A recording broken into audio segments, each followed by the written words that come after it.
Bonjour à toutes et bonjour à tous et bienvenue sur Sensation. Aujourd'hui, je reçois Ethel et Florian, bénévoles de l'association Fierté Colorée. Bonjour à tous les deux. Bonjour. Bonjour. Alors, avant de parler de des missions de Fierté Colorée, pouvez-vous nous expliquer comment est née cette association ? Ça a été un bon chemin que Florian connaît mieux que moi parce que je suis plus nouvelle que lui. Oui, l'association, elle est née il y a déjà plusieurs années de ça. Ça remonte en fait à 2016, où des camarades qui aujourd'hui ne sont plus là souhaitaient créer des espaces de convivialité pour des personnes LGBT. Et puis ça a évolué, chemin faisant. Et il y a une nouvelle équipe qui est arrivée à l'automne dernier, dont on fait partie avec Ethel, qui avons repris cette association Fierté Colorée et qui lui avons donné un nouveau souffle. Il y avait un réel besoin de créer quelque chose justement autour de la communauté LGBTQI+, qu'on pourrait même des fois mettre A pour asexuel, mais voilà, il y avait vraiment un réel besoin de créer quelque chose. Oui, il y a toujours besoin et malheureusement, on est toujours sujet à beaucoup d'oppression, un peu partout. Et il y a cette fameuse phrase « trop de raisons de lutter » et je pense qu'elle est encore d'actualité et on n'est pas...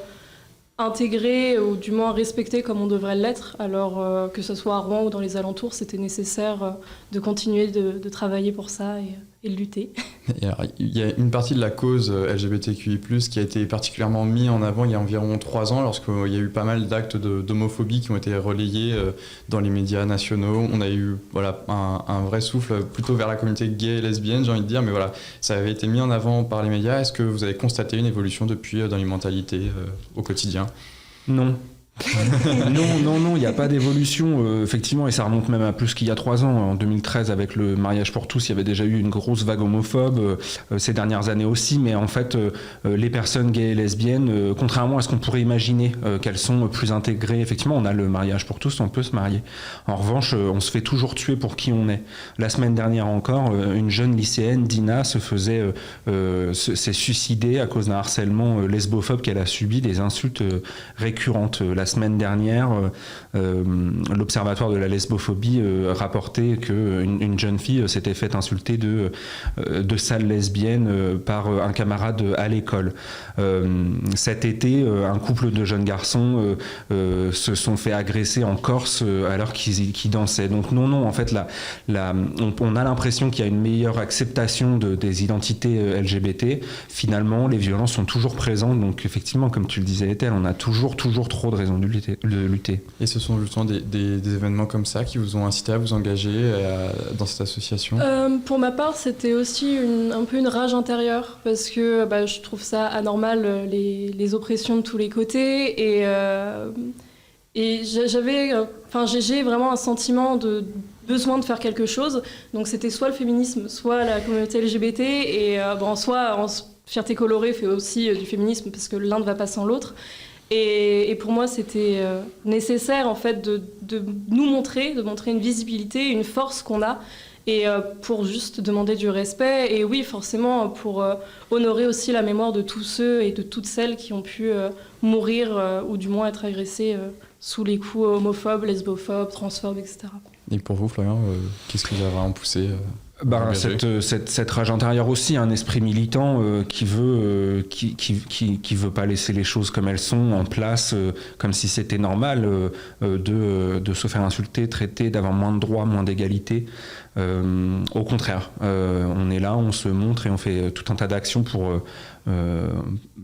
améliorer et agrandir notre visibilité. Alors justement, à Fierté Colorée, comment cette aide elle se manifeste ?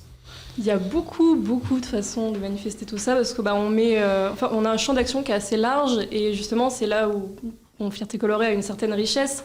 On touche à plusieurs pôles, que ce soit le pôle de la santé, là où on commence vraiment à développer actuellement ce champ-là. On a aussi le champ de l'éducation, via plusieurs sensibilisations, que ce soit auprès des élèves et peut-être dans le futur auprès d'enseignants et de professionnels, etc., parce que ça nous semble important. Après, on a aussi le pôle de la culture, avec l'inauguration de la queerothèque dont on parlera plus tard. Et donc, c'est un pôle qui nous semble aussi ultra important parce qu'une visibilisation de la communauté via des œuvres, que ce soit de l'art, de la littérature, etc., c'est important. Et c'est important aussi de montrer les bonnes références parce que tout n'est pas bon à prendre sur Internet, etc., etc.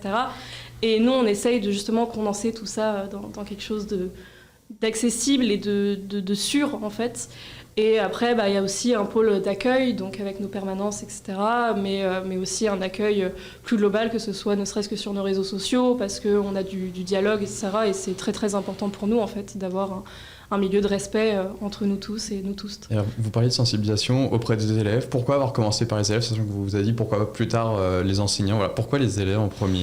En fait, c'est une question d'opportunités qui se sont présentées où on a des connaissances dans des collèges, des lycées et la professeure documentaliste ou le prof de philo avait envie d'aborder cette question-là, donc de façon relativement informelle. On nous a sollicité pour aller rencontrer en tant que bénévole d'une asso LGBT, en tant que jeune engagé auprès d'élèves de collège-lycée nos activités. C'était comme ça que ça s'était fait. Et comment réagissent les élèves justement quand vous venez et que vous leur parlez de tout ça ? Figurez-vous qu'ils sont très intéressés et ce qui est particulièrement fort, c'est les changements de point de vue. Ça arrive tout à fait d'avoir des élèves qui sont plutôt réfractaires à tout ce qu'on peut apporter en termes de visibilité, d'idées de ce que sont les identités des personnes LGBT. Et en fait, au fur et à mesure de l'échange, du dialogue, parce que ça passe par là, la pédagogie, et c'est particulièrement efficace avec des jeunes personnes, des adolescents, des enfants, des adultes aussi bien sûr, et bien les élèves changent de point de vue et se rendent compte qu'en fait, il n'y a pas tellement de raison d'avoir une haine, un rejet des personnes LGBT. Et bon, c'est une petite graine qui germera avec le temps. Avec l'espoir que potentiellement ces élèves justement en parlent autour d'eux et fassent progresser l'idée. Ça, c'est une certitude, on le voit. C'est très important. Ouais, on le voit, ça fonctionne en fait. On a aussi une exposition sur l'histoire des populations LGBT qui circulent dans les établissements scolaires de France d'ailleurs. On a travaillé avec le Musée national de l'éducation. Et cette expo, elle est affichée dans les halls des collèges et des lycées et elle fonctionne. Elle crée vraiment des échanges, des débats, des rencontres assez larges. Donc ça essaime. Et alors, Ethel, vous en parliez, il y a aussi des permanences. Alors, vous avez 2 permanences générales, mais vous avez aussi des permanences plus spécifiques. Pourquoi avoir des permanences plus spécifiques ? Parce qu'on pense qu'il y a forcément des causes. Enfin, en fait, le spectre LGBT plus regroupe tellement de choses que c'est compliqué de se focus sur chaque chose pendant un événement général. Donc, on a une permanence générale sur Rouen et une sur Évreux, mais aussi une permanence étudiante qui est en collaboration avec la FEDER. Mais du coup, dans les permanences plus spécifiques, on a la permanence asile, donc qui accueille des demandeuses d'asile LGBT. Et donc là, c'est vraiment quelque chose de plus pointu parce qu'il y a un accueil spécifique, un accompagnement spécifique qui ne peut pas être fait sur des temps généraux parce que c'est vraiment pointilleux et tout le monde ne peut pas faire ça et on ne peut pas faire ça tout le temps et en grand nombre en fait. C'est important que ça soit en restreint.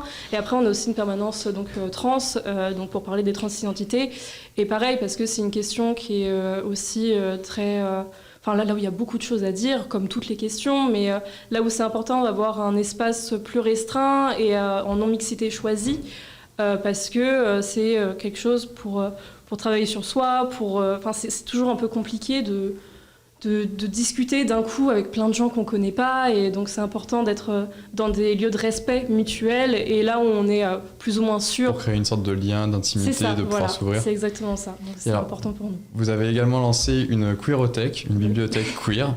Expliquez-nous le concept, qu'est-ce qui la différencie d'une simple bibliothèque ? Alors, la queerothèque c'est quelque chose sur lequel on travaille depuis bientôt presque 1 an et pourquoi elle est différente ? En fait, c'est une bibliothèque de prêt pour le moment, qui par la suite deviendra un site internet, etc., un site de référencement.